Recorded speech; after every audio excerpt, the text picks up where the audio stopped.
Hello everyone, you are watching as for Shamsi YouTube channel. GE Dehumidifier Air Conditioners error codes.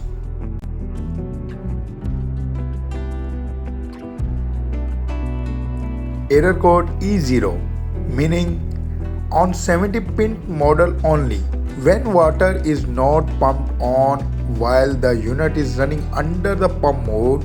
E0 and the pump light will flash on the display. Error code E1 Electronic Control Board Function Error.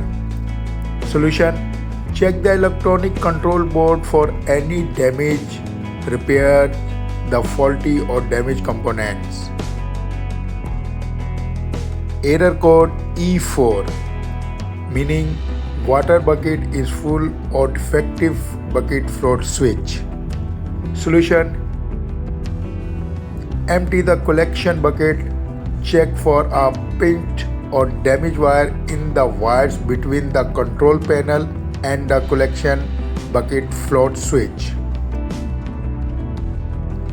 Error code 88 when power is connected to the unit, 88 will be displayed. This is normal. Solution: no action required.